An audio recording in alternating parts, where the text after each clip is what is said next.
Tu veux que je te parle de ce type? C'est Paul Verlaine. Il est né en 1844 à Metz et il est mort en 1896 à Paris. Il va au lycée Condorcet, il a son bac, il s'inscrit en fac de droit, pas de galère de Parcoursup.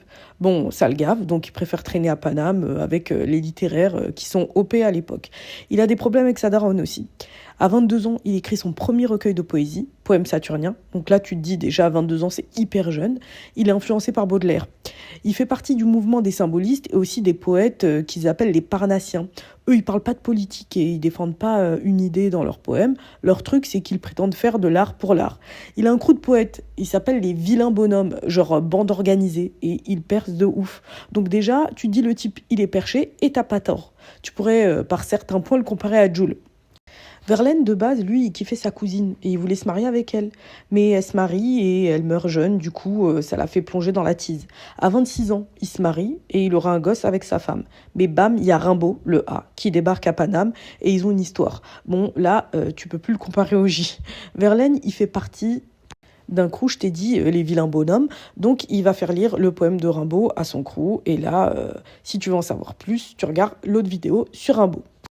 Quand il se met en couple avec Rimbaud, il a presque 10 ans de plus que lui et Rimbaud, il est très très jeune. Alors Verlaine, il boit et il est violent. Il frappe sa femme aussi. Lui, aujourd'hui, il passe sur BFM direct et il est en tête de tweet. Il y a même Victor Hugo qui va parler sur lui en disant que sa femme, elle fait grave de la peine et que son gosse aussi fait grave de la peine. Verlaine, il va finir par se séparer de sa femme. Il voyage avec Rimbaud en Angleterre, en Belgique. Et Verlaine, il faut savoir que c'est le mec des excès.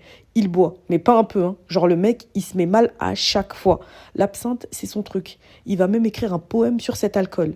Il se drogue, il aime les femmes, les prostituées et les hommes. Les titres de ses poèmes, c'est Mélancolia ou Nevermore, où il parle d'un amour perdu. C'est pas bête d'ambiance, quoi. Il parle beaucoup de femmes aussi dans ses poèmes. Et un jour, en Belgique, t'as Rimbaud qui lui dit qu'il va le tège. Verlaine, comme il a bu, il se vénère, il s'embrouille et il lui tire dessus. La grosse relation toxique. Après, je t'ai déjà raconté, va voir l'autre vidéo. Je t'ai dit qu'il avait été en prison pour ça. Mais Rimbaud, il va retirer sa plainte. Mais là, tu te demandes pas pourquoi il a fait de la prison alors que Rimbaud, il a retiré sa plainte?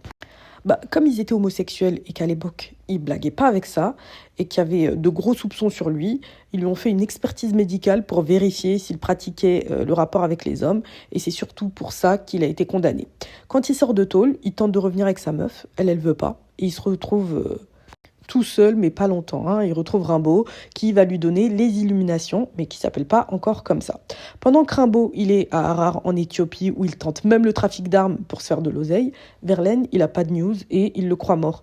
Il va publier une partie des poèmes et il choisit le titre.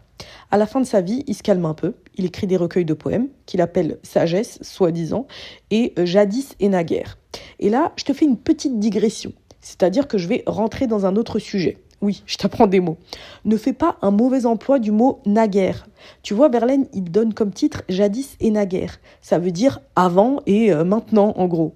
Naguère, ça n'a pas la même signification que jadis. Naguère, ça veut dire il y a peu de temps. T'as capté? Bref.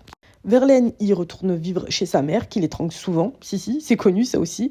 Bon, comme je te dis, il se calme un peu vers ses 50 ans, mais trop tard, il a trop teasé, il a fait trop de bail.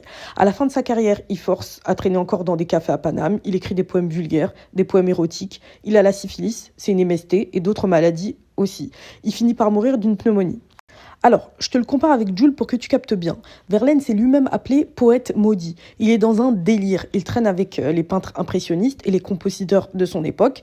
Et beaucoup vont même écrire des chansons avec ses poèmes, tu vois. C'est vraiment une star. Mais bon, tu le lis pas avec tes darons à l'époque. C'est comme le J. Quand il dit j'ai mis la salade dans le pétou, ta mère, elle écoute ça, elle croit que tu traînes avec des véganes.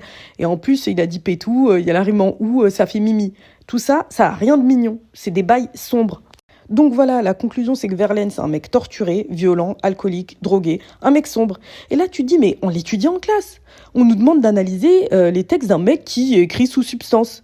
Sa life, ça pourrait être une série qu'on appellerait Désordre. Mais bon, ce sera beaucoup moins drôle que celle de Foresti. En tout cas, question ouverte, est-ce que tu crois que dans 10 ans, les lycéens, ils étudieront Jul? Allez, ciao.